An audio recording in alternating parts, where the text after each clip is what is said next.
स्वागत है दोस्तों आपका हमारे इस चैनल टूर टिप्स पर।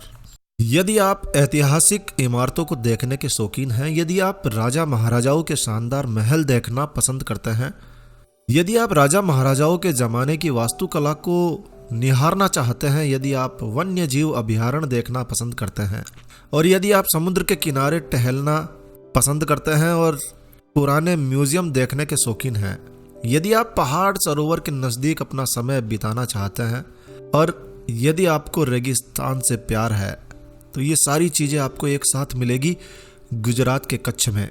जी हाँ, गुजरात का रण ऑफ कच्छ यानी कि कच्छ का रण 23,300 किलोमीटर में फैला हुआ एक बेहद खूबसूरत स्थान है। वैसे यह समुद्र का ही एक हिस्सा है, लेकिन 1819 में एक भयंकर भूकंप आया और उस भूकंप के कारण यहाँ का भौगोलिक परिदृश्य पूरी तरह से बदल गया। इसका कुछ भाग समुद्र से ऊपर उभर कर आ गया, जिसे ही रण ऑफ कच्छ कहा जाता है। रण ऑफ कच्छ दो हिस्सों में बटा हुआ है। उत्तरी रण यानी कि ग्रेट रन ऑफ कच्छ, ये 257 किलोमीटर के क्षेत्र में फैला हुआ है और पूर्वी रण को लिटिल रन ऑफ कच्छ कहते हैं, जो कि ग्रेट रन से थोड़ा छोटा है। ये लगभग 5,178 वर्ग किलोमीटर में बसा हुआ है।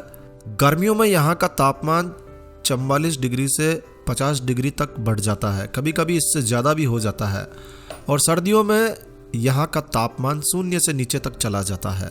पूरी दुनिया से लोग यहाँ घूमने के लिए आते हैं। तो आज इस वीडियो में हम आपको गुजरात के कच्छ के दर्शनीय स्थानों के बारे में जानकारी शेयर करने जा रहे हैं। यदि आप रण ऑफ कच्छ की यात्रा प्लान कर रहे हैं तो यह वीडियो आपके लिए काफ़ी उपयोगी साबित होगा और आपकी कच्छ यात्रा को और अधिक सुगम बना देगा।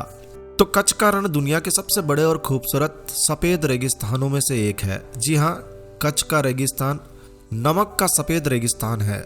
यहाँ के स्थानीय लोगों के द्वारा यहाँ द रण उत्सव मनाया जाता है। ये उत्सव पूरी दुनिया में बेहद प्रसिद्ध है। पूरी दुनिया के पर्यटकों को यह उत्सव अपनी ओर खींचता है और हर वर्ष कच्छ के रण का यह उत्सव 1 नवंबर से शुरू हो जाता है, जो कि 20 फरवरी तक चलता है। जी हाँ, यह उत्सव चांदनी रात में कच्छ के रेगिस्तान में आयोजित किया जाता है। यहाँ आप चांदनी रात में खुली हवा में लोक संगीत, सांस्कृतिक कार्यक्रमों का मजा ले सकते हैं।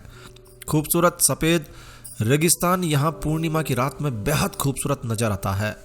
गुजरात के भुज से मात्र 5 किलोमीटर की दूरी पर है धोरोडो गांव। इसी गांव के पास एक टूरिस्ट कैंप लगाया जाता है, जो कि बेहद शानदार टेंटों से युक्त होता है। यहाँ आपको सभी प्रकार की सुविधाओं के साथ ठहराया जाता है। यहाँ आप डेजर्ट पेट्रोल वाहन में रेगिस्तान का भरपूर मजा ले सकते हैं। डेजर्ट सफारी इस दौरान आपको देखने लायक लगेगी। इसके अलावा कैंप में आप हॉट एयर बैलून का मजा ले सकते हैं। यदि आप रण के उत्सव में भाग लेते हैं तो पहले दिन आप हमीरसर लेक के किनारे आयोजित होने वाले रण कार्निवाल की सैर जरूर से करें। यहाँ आप यहाँ की संस्कृति और परंपराओं को नज़दीक से करीब से जान पाएंगे। दूसरे दिन रण सफारी और चांदनी रात में आयोजित लोक संगीत और नृत्य का लुत्फ भी आप उठा सकते हैं। तो रण ऑफ कच्छ की यात्रा करने का सबसे शानदार समय मकर संक्रांति के बाद है।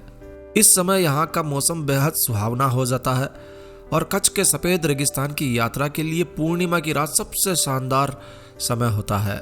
अक्टूबर से मार्च तक यह पर्यटकों के लिए एक पीक सीजन होता है।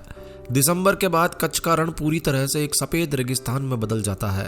रण उत्सव के दौरान हर साल इस चमकीले सफ़ेद रेगिस्तान को देखने के लिए लगभग 8 से 10 लाख लोग पूरी दुनिया से यहाँ आते हैं।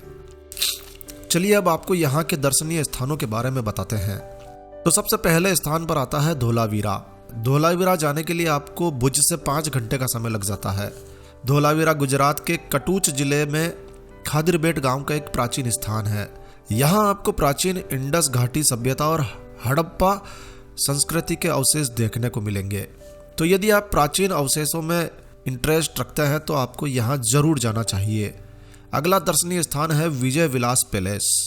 मांडवी बीच से थोड़ी दूरी पर ही विजय विलास पैलेस है। यह एक रजवाड़ी पैलेस है जिसकी रचना सन 1929 में राजा राव खेंगरजी तृतीय के द्वारा करवाई गई थी। विजय विलास महल स्थानीय कच्छ राजस्थान और बंगाल की मिलीजुली स्थापत्य शैली में निर्मित सुंदर मूर्तियों का एक प्रतीक है। ये महल 2 एकड़ के निजी समुद्र तट के साथ 450 एकड़ में फैली हरी भरी हरियाली में बसाया हुआ एक शानदार महल है।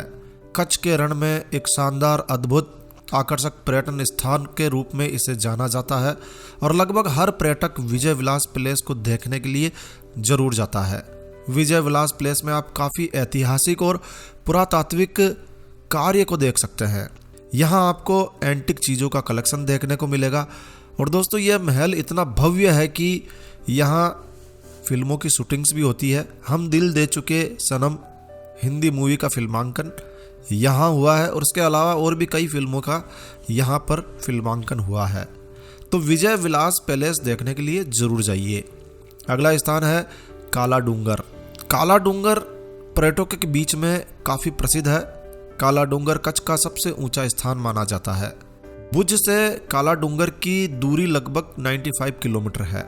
यहाँ सूर्यास्त देखने का नज़ारा बेहद खूबसूरत होता है, तो यहाँ का सूर्यास्त जरूर से देखें। सूर्यास्त के समय यहाँ रण बेहद खूबसूरत हो जाता है। यहीं पर गुरु दत्तात्रेय जी का 400 साल पुराना मंदिर भी आपको देखने को मिलेगा। हर संध्या हर शाम जब गुरु दत्तात्रेय की आरती होती है तब यहाँ प्रसाद खाने के लिए बहुत सारे सियार यानी कि फॉक्स आते हैं। तो मंदिर के इस अद्भुत दृश्य को देखना बिल्कुल भी मत भूलिएगा। और दोस्तों अगला दर्शनीय स्थान है मांडवी बीच। यह स्थान 1666 किलोमीटर लंबी गुजरात तट का सबसे खूबसूरत डिलक्स शिविरों वाला डिलक्स कैंप्स वाला स्थान है। बाहर से आने वाले पर्यटकों के लिए मांडवी बीच एक बेहद शानदार खूबसूरत और शांत जगह है। ये रुक्मावती नदी के तट पर स्थित है और कच्छ की खाड़ी में अरब सागर से 1 किलोमीटर की दूरी पर है। मांडवी बीच भुज से मात्र 58 किलोमीटर की दूरी पर स्थित है और मांडवी शहर में आपको 400 साल पुराना जहाज निर्माण उद्योग भी देखने को मिलेगा। आज भी यहाँ लोग छोटे लकड़ी के जहाज़ों का निर्माण करते हैं। तो मांडवी बीच देखना बिल्कुल भी मत भूलिएगा। अगला दर्शनीय स्थान है श्री स्वामी नारायण मंदिर। श्री स्वामी नारायण मंदिर संगमरमर से बना एक शानदार मंदिर है। यह मंदिर 2001 में भूकंप से पूरी तरह से नष्ट हो गया था, मगर पूरी दुनिया के भक्तों के योगदान से इस मंदिर को पुनः बनाया गया है। यह मंदिर स्टेशन से बेहद करीब है और कच्छ म्यूजियम से तो मात्र 5 मिनट की दूरी पर स्थित है। तो आप इस मंदिर के दर्शनों के बाद में कच्छ म्यूजियम को देखने जा सकते हैं। यहाँ आपको सुंदर बगीचा देखने को मिलेगा। भगवान शंकर जी के साथ में गंगा जी की मूर्ति यहाँ का एक अलग ही आकर्षण है। यहाँ पर एक संग्रहालय भी बना हुआ है जहाँ पर स्वामी जी द्वारा पवित्र वस्तुओं का प्रदर्शन दिखाया गया है। इस मंदिर में आप 1 से 2 घंटे आराम से घूम सकते हैं। यहाँ प्रवेश बिल्कुल निःशुल्क है। अगला दर्शनीय स्थान है भुजियो डूंगर। भुजियो डूंगर के नाम से ही यहाँ का प्रसिद्ध स्थान भुज, जहाँ से आप इस स्थान के लिए आएंगे, भुज का नाम पड़ा है। अगर आप एडवेंचर पसंद करते हैं तो आपको यहाँ ज़रूर से आना चाहिए। यहाँ आप सुबह जल्दी चले आइए। यहाँ से आपको पूरे भुज का एक शानदार सुंदर व्यू देखने को मिलेगा। यहाँ पर आप ट्रैकिंग भी कर सकते हैं। ये डूंगर समुद्र तल से लगभग 160 मीटर ऊंचा है। इस डूंगर पर एक किला भी देखने को मिलेगा जिसका निर्माण शहर की रक्षा के लिए किया गया था। 1715 में इस किले का निर्माण कार्य शुरू हुआ और 1741 में ये समाप्त हुआ। ये काफ़ी प्राचीन किला है। इस किले के एक कोने में भुजंग नाग यानी कि सांप देवता को समर्पित किया हुआ एक छोटा सा वर्गाकार टावर भी बनाया हुआ है। भुजंग नाग को लोक कथाओं में शेष नाग यानी कि पाताल लोक के राजा का भाई कहा जाता है। कहता है कि एक युद्ध में इसी सर्पदेव की पूजा करने वाले नागाओं के योद्धाओं की मदद से राजा को जीत हासिल हुई थी। यह भी कहता है कि एक बार सबसे भयंकर युद्ध में नागाओं के अंतिम सरदार भुजंग मारे गए और उनकी मृत्यु के बाद जहां वो रहते थे वह जगह भुजिया पहाड़ के नाम से जाने जाना लगा। उसके बाद में आसपास के क्षेत्र को भुज के नाम से जाने जाने लगा। यहाँ के निवासियों ने भुजंग की याद में ही एक मंदिर बनवाया है जो अब भुजंग नाग मंदिर के नाम से प्रसिद्ध है। तो आपको यहाँ इस मंदिर के दर्शन जरूर से करने चाहिए। यहाँ के स्थानीय निवासी, इस क्षेत्र के स्थानीय निवासी नाग देवी और देवताओं को बहुत ज़्यादा मानते हैं और उनकी पूजा भी करते हैं। कथाओं के अनुसार नागाओं के सरदार ने भी इस क्षेत्र में भुज पर राज किया था। तो यहाँ भुजिया डूंगर के ऊपर से आप पूरे भुज शहर को बेहद सुंदर तरीके से खूबसूरत दृश्यों को देख सकते हैं। तो भुजिया डूंगर जरूर जाएं। अगला दर्शनीय स्थान है कच्छ रेगिस्तान वन्यजीव अभयारण्य। जी हाँ, कच्छ रेगिस्तान वन्यजीव अभयारण्य गुजरात कच्छ के रण में स्थित एक शानदार अभयारण्य है। इसका विज्ञापन अमिताभ बच्चन के द्वारा करते हुए आपने उन्हें टीवी पर देखा होगा। 7,505 वर्ग किलोमीटर के क्षेत्र में फैले हुए कच्छ रेगिस्तान वन्यजीव अभयारण्य अपने दुर्लभ जंगली जानवरों सांपों के लिए पूरी दुनिया में प्रसिद्ध है। यह स्थान ग्रेटर फ्लेमिंगो का प्रजनन स्थान भी माना जाता है। इसके अलावा यह स्थान हाइना, सांभर, सियार, चिंकारा, जंगली सुअर, नीलगाय जैसे जंगली जानवरों को आप यहाँ पर देख सकते हैं। खासकर हाथी के आवास के रूप में ये स्थान काफ़ी प्रसिद्ध है। कच्छ रेगिस्तान वन्यजीव अभयारण्य देखने के लिए आपको जरूर से जाना चाहिए। अगला स्थान है लखपत किला। लखपत किला कच्छ के रण से 142 किलोमीटर दूरी पर स्थित है। लखपत कच्छ का एक छोटा सा कस्बा है। इसे लखपतियों के शहर के नाम से भी जाना जाता है। माना जाता है कि एक समय में यह एक मुख्य बंदरगाह हुआ करता था और उस समय में रोज लाखों का कारोबार यहाँ हुआ करता था और शायद इसीलिए इसे लखपत किला के नाम से जाना जाता है। ये स्थान गुजरात और सिंध को जोड़ने के कारण व्यापारिक दृष्टि से काफ़ी महत्व रखता रहा है। 1819वीं ईस्वी में यहाँ एक भयंकर भूकंप आया था और इस भूकंप के कारण इस शहर का पतन हो गया।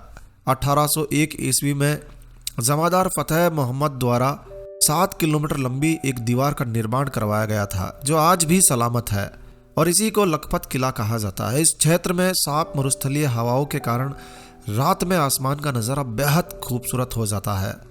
तो लखपत किला देखना बनता है। अगला दर्शनीय स्थान है नारायण सरोवर।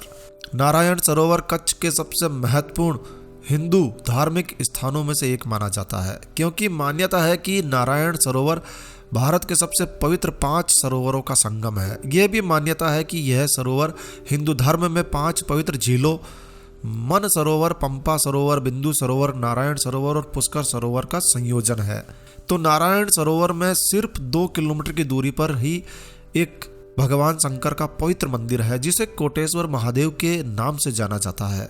तो नारायण सरोवर जाएं तो कोटेश्वर महादेव के दर्शन जरूर कीजिए और कोटेश्वर महादेव को जल जरूर से अर्पित करके आइए।